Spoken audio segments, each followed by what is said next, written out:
international news coming in. Iran has stated its right to peaceful nuclear energy remains intact after a ceasefire was announced in the 12-day war with Israel. Iranian Foreign Ministry spokesperson Esmail also says that there has been a draft bill by our parliament today. It has been adopted and it talks about suspending a cooperation with the IAEA. And it talks about suspending, not putting an end to the cooperation. Let's in fact listen into what exactly he said. Iran's right to nuclear peaceful energy remains intact. Iran has every right under NPT, under Article 4 of the NPT, to enjoy using nuclear energy for peaceful purposes. And Iran is determined to preserve that right under any circumstances. Yes, there has been a draft bill by our parliament today. It has been adopted, and it talks about suspending our cooperation with the IAEA. It talks about suspending, not putting an end to the cooperation, with two conditions. First, that Iran's inalienable rights under NPT, under Article 4 of the NPT, must be recognized. The second thing is that the security and safety of our nuclear installations, our scientists, our people should be preserved. We have made it clear that the military strikes against Al-Udaid was nothing to do with Qatar. We respect territorial integrity and national security of Qatar. It was in exercise of our right of self-defense against American aggression against our peaceful nuclear. We are being joined by my colleague Aditya Vadhavan to share more details regarding this. Aditya, in terms of the fact that we have earlier seen that Iran's parliament has approved a bill to suspend cooperation with IAEA, and now we're seeing the Iranian Foreign Ministry spokesperson Esmail has also commented about the fact that the right to nuclear energy still remains intact of Iran. So what exactly do you think in terms of the nuclear program, Iran's nuclear program, is the next course of action? What does this mean amid the ongoing conflict as well?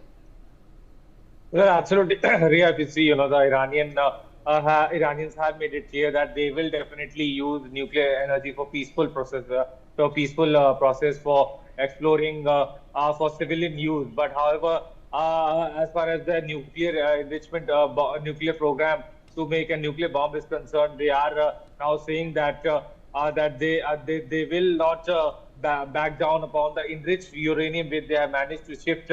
As per some reports, they have managed to shift from the Fordo nuclear facility, which was hit by the US. And as far as the attack on Al-Udaid US airbase is concerned, the Iranian Foreign Ministry has confirmed the fact that Qatar and other Middle East countries where the US bases are its sisterly countries and brotherly countries. That has nothing to do with the Qatar or any Bahrain or Iraq. However, it was a retaliation to the United States, when it bombed its nuclear sites. So, at this juncture, they are also looking for suspending the ties with the International Atomic Energy Agency, which is the UN nuclear watchdog, because it seems that post this incident of bombing by the US B-2 bombers on the Iranian nuclear facilities, their trust in the UN watchdog, UN nuclear watchdog, has been eroded, and they are considering that this IAEA acts as a sort of a puppet for the Western European nations and United States of America.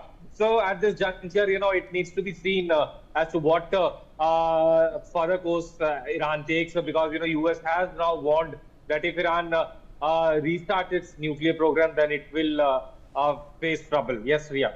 All right, Aditya, stay on with us. We have more updates coming in. US President Donald Trump has likened Washington's strike on Iran's nuclear facilities to the US dropping of atomic bombs on the Japanese cities of Hiroshima and Nagasaki to end World War II. And he said, and I quote, actually, if you look at Hiroshima or if you look at Nagasaki, you know that ended a war too, unquote. Trump has stated as he wraps up NATO's summit in The Hague, and this ended a war in different way, but it was so devastating. In fact, listen in to what Trump said. So bad that they ended the war. It ended the war. somebody said in a certain way that it was so devastating, actually. If you look at Hiroshima, if you look at Nagasaki, that ended a war too. This ended a war in a different way, but it was so devastating.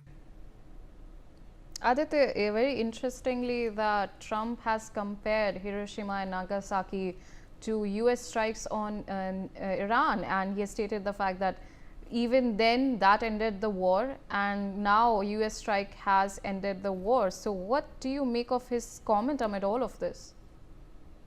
Well, absolutely. Donald Trump is known for making such bombastic statements, and he's relating these bombings on Iranian nuclear facilities to the bombings which ended the World War II when US dropped nuclear bombs on Hiroshima and Nagasaki in Japan.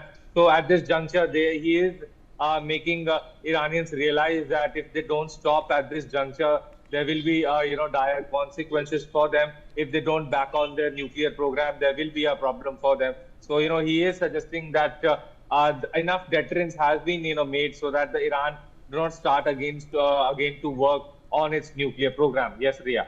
All right, Aditya, stay on with us. For more such videos, subscribe to the Newsx YouTube channel, hit the bell icon.